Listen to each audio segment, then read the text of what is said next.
Africans ruin Essence Fest. You would think you walked around and you just heard Jerusalem, Ikayanami, he no gonna say no. You would think you walked around and everybody was like, baby, come down, come down. That's not what happened. Every corner you turned, you heard what them fans say, which is a traditionally African American jubilation song. Let me tell you something. When it comes to diaspora wars, I do believe Africans be lying. But even more, African Americans be lying as well. Because everybody wants to drive their own narrative. So people make up stuff and say whatever they can to sell the point across. Sometimes, most of the time, it ain't true. Not even sometimes. What am I talking about? Like, oh, African Americans ain't got no culture. Oh, Africans trying to take over our spaces. Not the case. If Africans were to be present at your festival, trust me, you will know. There will be the smell of suya in the air. Uncles all around the area. Burna Boy and Davido would have been a headliner. It would have been insane. I was there, and my experience was once again enjoying and celebrating and reveling in all the beauty that is Black American culture. The food, the dances, the music. I never for one second thought, man, Africans finally took us over. Never. A festival that starts to decline, and rather than us talk about the logistics or things that we could do to make things better, technicalities, where did we go wrong? Was it sponsorships? Was it the economy? Was it the rollback on DEI programs? None of that. The first thing we could think of, an African bought it. And no offense to Rich, but if you ever heard Richard Dennis talk, he's not even the African that you're thinking about. He's for the most part a lot more American than he is. Like, he's not like, like the way it described it, you made it sound like Patrice Lumumba. Somebody with that kind of name came and took over your business, just came straight from the continent and took over. That's not what happened.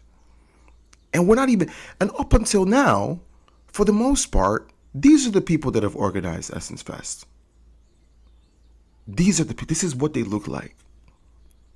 I don't think anybody has had any complaints for the most part.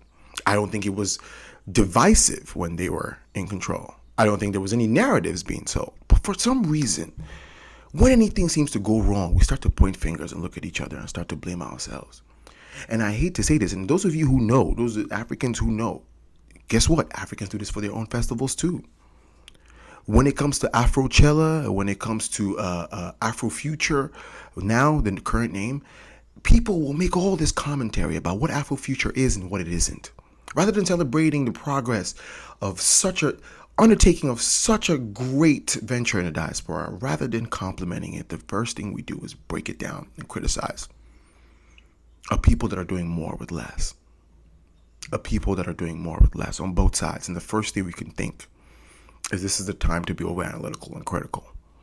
Listen, I'm all for being over analytical and critical. I love it when it comes to film, when it comes to art, because I think artistic integrity is important. It is important for us to have integrity every single time we put our voice out there, we put paint to paper, and every time we sing, we create or convey a message. In this particular case, though, for a festival that's an experience that's bringing people together, that is not the time or the place. I'm just saying. Nobody took over anything. Nobody was planning to take over anything, and nobody was trying to do evil in anything. They were trying their best with the little that they had. Anybody that you know that is in any way in the back end of this operation tried their best. The last minute rollout of the main act could not possibly have been blamed on one woman who happens to be the CEO. Because for some reason, all of this protect Black women went out the window as soon as this whole Africans ruined Essence Fest narrative started. And by a lot of people who weren't even there, they said, I passed upon it, but I'm gonna say as much as possible to make sure that Essence Fest feels my fury and my anger.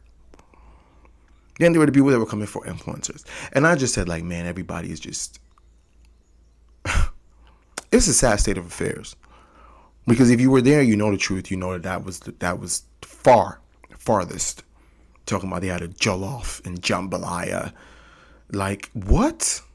What? That is the reason? I remember I asked somebody, I had a whole conversation with somebody, and I asked them, What exactly did they take over? They said some people were hosting their own bookshop event or whatever during Essence Fest. And I said, the little bookshop? A little bookshop, whether African American, African, or French, even Scandinavian, a little bookshop is the reason that Essence Fest had issues this year. We're grasping at straws, and it's embarrassing. It's so embarrassing. I got nothing else to say. But it's all lies.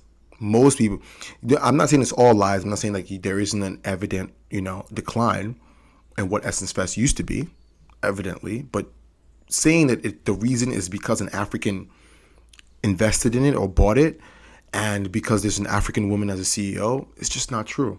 And this narrative that you guys are trying to sell is dangerous.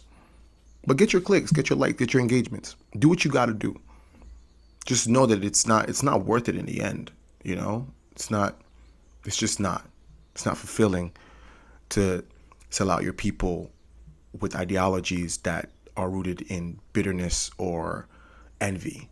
It's just not. But that's my 2 cents. You get mad at me if you want. That's just my 2.